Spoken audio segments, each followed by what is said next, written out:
আসসালামু আলাইকুম ওয়া রাহমাতুল্লাহি ওয়া বারাকাতুহু। আলহামদুলিল্লাহি রাব্বিল আলামিন ওয়াসসালাতু ওয়াসসালামু আলা আশরাফিল আম্বিয়া ওয়াল মুরসালিন নবিয়িনা মুহাম্মাদিন ওয়া আলা আলিহি ওয়া আসহাবিহি আজমাইন, আম্মা বা'দ। সম্মানিত দর্শকবৃন্দ, আমরা আলোচনা করছিলাম ইমাম আবু জাফর তাহাবী রাহমাতুল্লাহি আলাইহি রচিত বয়ান ও আকিদাত আহলুস সুন্নাহ ওয়াল জামাআহ এই গ্রন্থটি নিয়ে। আমরা এই গ্রন্থটির আলোচনায় তাওহীদুল উলুহিয়ার আলোচনা করছিলাম, যেখানে আমাদের ইমাম বলেছেন আল্লাহ তাআলা ইস্তাজিবু দাওয়াত, আল্লাহ তাআলা দোয়া কবুল করেন, বান্দার দোয়া কবুল করেন। ইস্তাজিবু তো কবুল করেন, আল্লাহ তাআলা বান্দার দোয়া সাড়া দেন। ইস্তাজিবু তো সাড়া দেয়া, আল্লাহ তাআলা বান্দার ডাকে সাড়া দেন। বান্দা আল্লাহকে ডাকবে, এটাই হচ্ছে স্বাভাবিক বিষয়। বান্দা আল্লাহকে না ডাকলে আল্লাহ তাআলা রাগ করেন, এটা আমরা গত পর্বে আলোচনা করেছি। আমরা আরও জেনেছি যে দোয়া হচ্ছে ইবাদত। দোয়া প্রত্যেকটি ইবাদতের মধ্যেই দোয়া রয়েছে, সেজন্য দোয়া করতে হবে বলে আমরা বারবার আলোচনায় বলছিলাম যে দোয়া না হলে কোনো ইবাদতেই পরিপূর্ণ হয় না। কোনো না কোনো দোয়া থাকতে হবে, সেখানে হয় দোয়া মাসআলা হবে, চাওয়ার দোয়া হবে, নাহলে জিকিরের দোয়া হবে। শুধু মুখ বন্ধ করে রাখলেই দোয়া হয় না। এই জন্য শুধু চিন্তা করা দোয়া নয়, দোয়ার সাথে অবশ্যই কিছু আলোচনা থাকতে হবে, পড়া থাকতে হবে, কোরআন তেলাওয়াত থাকতে হবে। তাকিয়ে থাকলে কোনো দোয়া নয়, শুধুমাত্র কোনো কিছু তাকিয়ে থাকা দোয়া নয়, বা ইবাদত পরিপূর্ণ ইবাদত নয়। তো এই জিনিসটা জানার কারণে আমরা বুঝতে পারছি যে দোয়া একটি গুরুত্বপূর্ণ জিনিস।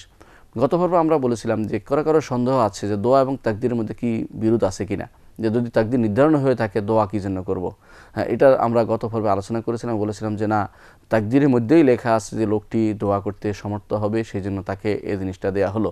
তো এই সমর্থ হওয়ার যে জিনিসটা, সেটা তাকদীরের মধ্যেই লেখা আছে, এবং সেখানে আরও লেখা আছে যে লোকটির কারণ হবে, এটা এই কারণে সে পাবে, আবার কী কী কারণে পাবে না সেটাও লেখা আছে, এই শর্ত থাকবে সেটাও লেখা আছে।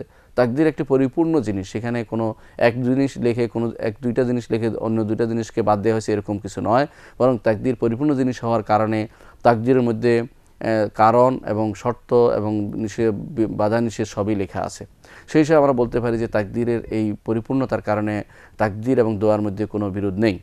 দ্বিতীয়, আমরা যে জিনিসটি অনেকের কাছ থেকে শুনতে পাই, অনেক সময় সন্দেহ করে মানুষ, সেটা হচ্ছে যে যদি দোয়া দ্বারা, যদি তাকদীরের অবস্থার মানুষের দোয়া কবুল হওয়ার দ্বারা মানুষের অবস্থার পরিবর্তন হয়, তাদের বোঝা গেল যে মানুষের দোয়া দ্বারা আল্লাহ তাআলার কর্মের মধ্যে প্রভাব ফেলেছে। কথাটা কি সত্য? না, কথাটা এরকম নয়। বরং মনে রাখতে হবে যে এই যে বান্দা যে কাজটি করে সেই কাজটি কিন্তু আল্লাহ তাআলার পক্ষ থেকেই তার অন্তরে ইলহাম করা হয়। বন্দাই কাজটি করে, কিন্তু বন্দা কাজ করার জন্য কে তাকে তৌফিক দিল, কে তাকে মনের ভিতরে বুদ্বুদ আকারে জমিয়ে দিল যে আমি কাজটি করতে হবে, কে তার মনের ভিতরে নিয়ে আসলো যে আমাকে সালাত আদায় করতে হবে, কে তার মনের ভিতরে নিয়ে আসলো যে আমাকে যাকাত দিতে হবে, সদকা দিতে হবে, আমাকে ভালো কাজ করতে হবে। এই জিনিসটা কে নিয়ে আসছে? এটাও আল্লাহ তাআলা নিয়ে আসছে। সুতরাং আর সব কিছু আল্লাহর পক্ষ থেকে হচ্ছে, এটাও মনে করার কোনো কারণ নাই যে বন্দার কর্ম আল্লাহর কর্মের মধ্যে প্রভাব ফেলেছে। না, আল্লাহ তাআলা এই যে কাজটা করার জন্য বন্দাকেই সুযোগ করে দিচ্ছেন। ইউলহাম, তার মধ্যে এলহাম হচ্ছে যে আমি কাজটা করি, মনের ভিতরে আল্লাহ তাআলা ঢেলে দিচ্ছেন যে তুমি এই কাজটা করো, ভালো কাজটা করো। এই ভালো কাজটা করার প্রতি যে এলহাম হচ্ছে, এই এলহামটাই হচ্ছে দোয়ার পূর্ণতার একটা লক্ষণ, যে দোয়ার কারণে উপকৃত হচ্ছে। এটা কোনো আল্লাহ তাআলার কর্মে বন্দার কোনো প্রভাব নয়, আল্লাহ তাআলার কর্মে বন্দার কোনো প্রভাব নয়, বরং আল্লাহ চাচ্ছেন যে বন্দা এই দোয়াটা করুক, আমি তাকে জিনিসটা দিব। তো এই আমাদের মধ্যে তিনি যে প্রথম থেকে আমার অন্তরের ভিতরে নিয়ে আসলেন যে আমাকে দোয়া করতে হবে, এটা কিন্তু এই জিনিসটাই আমাদের বুঝতে হবে যে এটা শুরু আল্লাহর কাছ থেকে এবং শেষও আল্লাহর কাছ থেকে। এই জন্য একবার জিজ্ঞাসা করেছে ওমর রাদিয়াল্লাহু আনহুকে যে আপনার দোয়া কিভাবে আল্লাহ তাআলা কবুল করেন। তিনি বললেন যে ইন্নী লা আহমিলু হাম্মাল ইজাবা, আমি দোয়া কবুলের চিন্তা মনে বহন করছি না। ওয়াইনামা আহমিলু হাম্মাদ দোয়া, আমি তো দোয়া করার চিন্তাটা আমার ভিতরে আসা দরকার, বহন করতেছি। দোয়া করার চিন্তা আমি বহন করতেছি, অর্থাৎ আমার দায়িত্ব হচ্ছে দোয়া করে যাওয়া, দোয়া করতে পারাটা চিন্তা আমি করতেছি। দোয়া করা কবুল হলো কি হলো না তা নিয়ে আমার চিন্তা নেই, সেটা আমার চিন্তার ভিতরে পড়বে না, এই দায়িত্ব আমি নিব না। অর্থাৎ এটা অবশ্যই আল্লাহ তাআলা কবুল করবেন। এবং তিনি এরপর বলছেন ওয়ালাকিন ইজা উলহিমতু দোয়া ফাইনাল ইজাবাতা মাআহু, যখন আমাকে দোয়া করার ইলহাম করা হবে তখনই বুঝবো যে এর দোয়া, এর কবুল, এর ইজাবত আল্লাহ তাআলা এর বিনিময়ে সাড়া দিবেন। অর্থাৎ আমি যে দোয়া করছি, এই দোয়াটার এই করতে পারাটা এটা আল্লাহর পক্ষ থেকে ইলহাম হয়েছে এবং এর বিনিময়ে আল্লাহ তাআলা আমার ডাকে সাড়া দিবেন।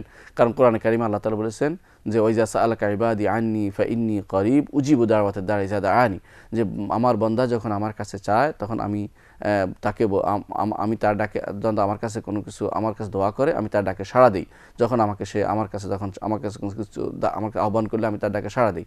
তো আল্লাহ তাআলা এই যে আমি যে আহ্বান করব, আমি যে তার কাছে চাইবো, এই আমার মনের ভিতরে যদি আল্লাহ তাআলা ঢুকিয়ে দিলেন, কখনো কখনো আপনার মনের ভিতরে ঢুকিয়ে দেয়, আপনি সালাত আদায় করছেন, কোনো কোরআন আয়াতের অর্থের দিকে তাকিয়ে আপনার অন্তর নরম হলো, এই যে নরম হলো এটা আপনি নিজের থেকে আসেনি, আল্লাহ তাআলা আপনার অন্তরের ভিতরে ঢেলে দিয়েছেন। সুতরাং এই দোয়াটা পুরোটাই মূলত শুরু থেকে শেষ পর্যন্ত আল্লাহ তাআলা আপনার অন্তরে দিয়েছেন এবং আপনি আল্লাহর কাছে চাচ্ছেন। তো আপনার দোয়ার কারণে আল্লাহ তাআলার প্রভাব পড়ছে, আল্লাহ তাআলা কর্মকাণ্ডের কথাটা এরকম নয়, বরং আপনি দোয়া করতে পারছেন এটাও আল্লাহ তাআলা আপনার উপরে প্রভাব ফেলছেন, তিনি আপনার অন্তরের ভিতরে দিয়ে দিয়েছেন, ইলহাম করছেন যে আপনি যেন দোয়া করতে পারেন। ওমর রাদিয়াল্লাহু আনহু এই কথাটি আমরা কোরআনে কারিমে অন্য একটি আয়াতের মাধ্যমে স্পষ্ট বুঝতে পারি। আল্লাহ তাআলা কোরআনে কারিমে বলছেন সূরা সাজদার 5 নম্বর আয়াতে, ইউদাব্বিরুল আমরা মিনাস সামাইল আরদি সুম্মা ইয়ারজু ইলাইহি ফি ইয়াউমিন কানা মিকদারুহু আলফা সানাতিন মিম্মা তাউদ্দুন। আয়াটির অর্থ যখন করব যে স্পষ্ট হবে, সেটা হচ্ছে ইউদাব্বিরুল আমরা মিনাস সামাইল আরদ, আল্লাহ তাআলা আসমান থেকে জমিনের প্রত্যেকটি কর্ম পরিচালনা করেন, সুম্মা ইয়ারজু ইলাইহি, তারপর এই আমরগুলো, এই নির্দেশনাগুলো আল্লাহর কাছে উঠে যায়, ফি ইয়াউমিন কানা মিকদারুহু আলফা সানাতিন মিম্মা তাউদ্দুন, যে 1000 বছরের দূরত্বের মধ্যে এই জিনিসটা উঠানামা করে আল্লাহর কাছে। আমরা যদি কোনো গণি 1000 বছর লাগবে আল্লাহর কাছে পৌঁছতে, এই 1000 বছর আলফা সানাতি মিম্মা তাউদ্দুন, এই সময়ের ভিতরে আল্লাহর কাছে সেটা পৌঁছে। তাহলে হচ্ছে শুরু হচ্ছে কোত্থেকে, আল্লাহ তাআলা শুরু বলে দিয়েছেন ইউদাব্বিরুল আমরা মিনাস সামাইল আরদ, এই দুনিয়ার বুকে কি হবে না হবে উপর থেকে আল্লাহ তাআলা নির্ধারণ করে দিচ্ছেন, আবার আল্লাহর কাছে সেটা উঠছে। আমি সুবহানাল্লাহ একবার পড়বো, আল্লাহ তাআলা নির্ধারণ করেছেন আকাশে, সুবহানাল্লাহ পড়ার কারণে এটা সওয়াব আবার আল্লাহর কাছে চলে যাচ্ছে। সুম্মা ইয়ারজু ইলাইহি ইয়াসআদুল কালিমুত তাইয়্যিবু ওয়াল আমালুস সালিহু ইয়ারফাহু, কার কাছে সব কিছু উঠে যায়, ভালো কথা ভালো কাজ, এই যে আল্লাহর কাছে থেকে আসলো আবার আল্লাহর কাছে গেল। চিন্তা করে দেখেন, আমার কোনো প্রভাব সেখানে পড়েনি আল্লাহর কোনো কর্মকাণ্ড, বরং আল্লাহ তাআলার কর্মকাণ্ড, তিনি চেয়েছেন বলেই আমি সুবহানাল্লাহ পড়তে পেরেছি, তিনি উপর থেকে নির্ধারণ করেছেন, আরশের উপর থেকে নির্ধারণ করেছেন দুনিয়ার বুকে অমুকে সুবহানাল্লাহ বলবে, আলহামদুলিল্লাহ বলবে, আল্লাহু আকবার বলবে, দোয়া করবে, সেই দোয়া আবার তার কাছে ফিরে যাচ্ছে। সুবহানাল্লাহ, এটা যদি আমরা বুঝতে পারি তাহলে বুঝতে পারো দুনিয়ার বুকে যত আমলই হচ্ছে সমস্ত আমলের মূল হচ্ছে আল্লাহ তাআলার ইলহাম, আল্লাহ তাআলার তৌফিক। এই তৌফিকের মাধ্যমে আমরা সেটা অর্জন করছি। কখনো এটা বলার কোনো কারণ নেই যে দোয়াত কি আল্লাহ তাআলার কর্মকাণ্ডের প্রভাব ফেলে, না, আল্লাহ তাআলার কর্মকাণ্ডের প্রভাব ফেলে না, আল্লাহ তাআলাই বরং দোয়া করার মাধ্যমে আমাকে সে সুযোগ দিচ্ছেন যেন আল্লাহ তাআলা আমাকে ক্ষমা করতে পারেন বা আমাকে তরিয়ে নিতে পারেন, আমাকে উচ্চ মর্যাদা সম্পন্ন স্থানে দিতে পারেন দুনিয়া এবং আখিরাতে। এই জিনিসটি জানার পরে আমাদের তৃতীয় আরেকটি সন্দেহ আমাদের কানে আসে, সেটা হচ্ছে কখনো কখনো বলে থাকে যে আল্লাহ তাআলা তো বলেছেন যে দোয়া করো, আমরা দোয়া করি কিন্তু আমাদের দোয়া তো কবুল হয় না, বা দোয়া কবুল হয় কেন, অনেক দেরিতে কবুল হয় কেন। অনেকেই এই কারণে অনেকেই নিরাশ হয়ে পড়েন এবং বলতে থাকেন যে আমরা অনেক দোয়া করি, দোয়া তো কবুল হতে দেখি না। এই যে অনেকে এই জিনিসগুলো বলে থাকেন, এটার কি আছে, এটার কি উত্তর আছে? এই উত্তর আছে, অবশ্যই আছে। অনেকে উত্তর দিয়ে থাকেন যে বেশিরভাগ সময় উত্তরটা দিয়ে থাকেন যে হ্যাঁ, কোনো কারণে আল্লাহ তাআলা কবুল করেন না, বা আল্লাহ তাআলা কবুল করবেন, পরে করবেন, সময় নেবেন ইত্যাদি প্রশ্ন উত্তর দিয়ে থাকেন।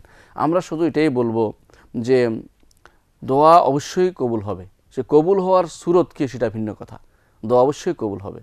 কারণ কোরআনে কারিমে আল্লাহ তাআলা বলেছেন যে উজিবু দাওয়াতাদ দাঈ ইযা দাআনি, বান্দা যখন আমার কাছে চায় আমি তার ডাকে সাড়া দেই, আমার কাছে চায় আমি তার ডাকে সাড়া দেই। এবং সাড়া দেওয়ার বিভিন্ন পর্যায় রয়েছে, সেই বিষয়টি আমাদের জানা দরকার। প্রথমত এখানে আমাদের এই জিনিসটা জানা দরকার যে কখনো কখনো দেখা যায় যে বান্দার দোয়া এমন জিনিস দেওয়া হয় যে জিনিসটি আল্লাহ তাআলার কাছে গ্রহণযোগ্য নয়।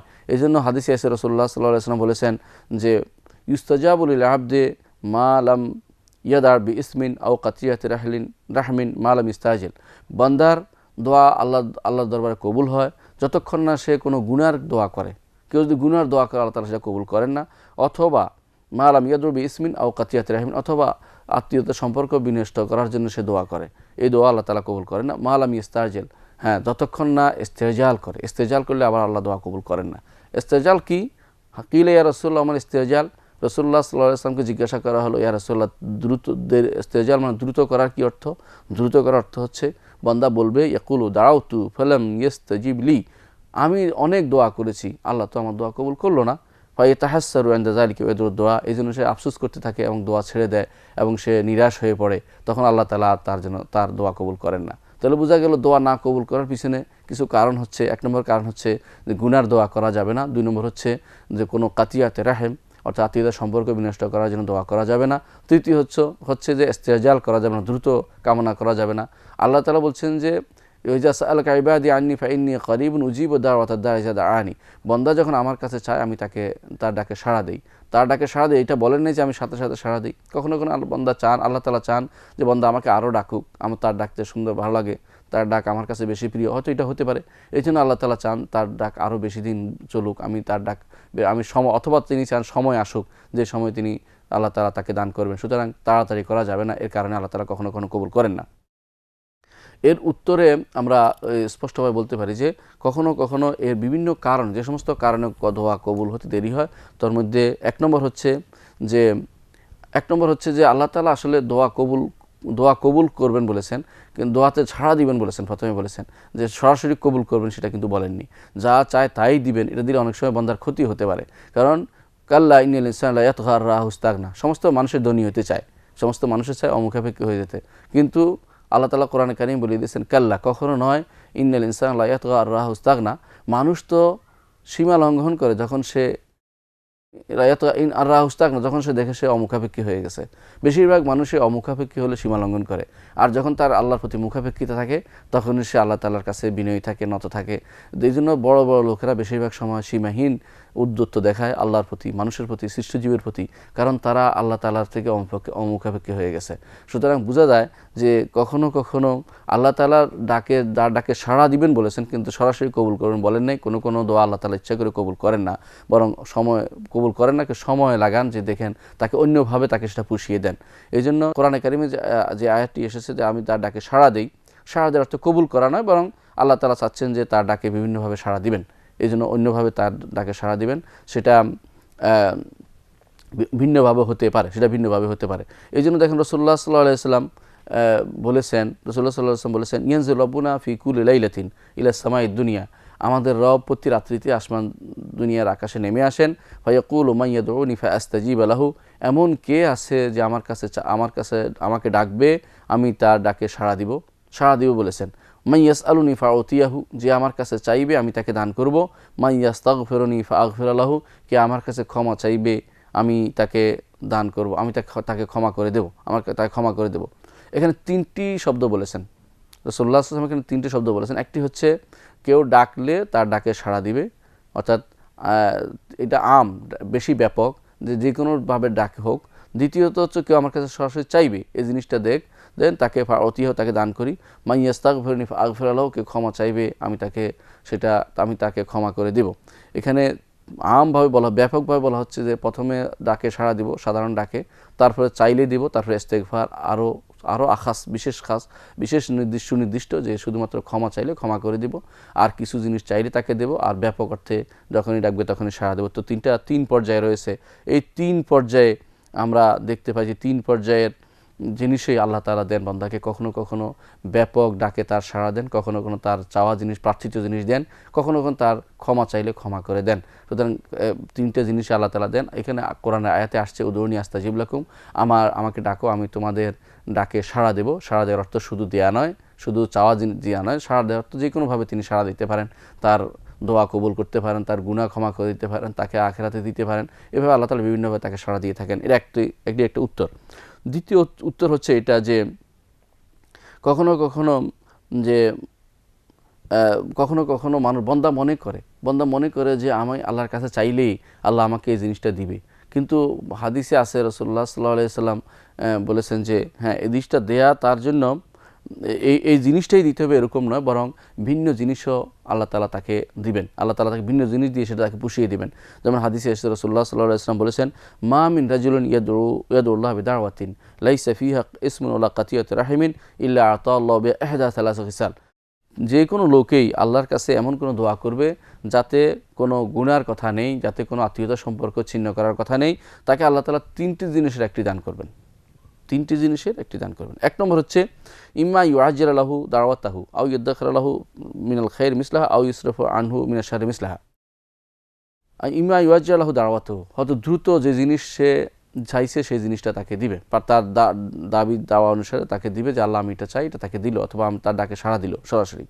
ও ইম্মা আও ইউদাখির লাহু মিনাল খাইর মিসলাহু, অথবা দ্বিতীয় যে জিনিসটা হয়তো অনুরূপ কল্যাণ এটা দিল না, কিন্তু অনুরূপ অন্য দিক থেকে তাকে পুষিয়ে দিল, ভিন্ন জিনিস দিল, যেটাতে সে আরও খুশি হতে পারে, অথবা অন্য জিনিস দিয়ে তাকে এই জিনিসটা তার জন্য কল্যাণকর হবে না বলে আল্লাহ জানে বলেই সেটা তাকে দিল না, অন্য কিছু দিল।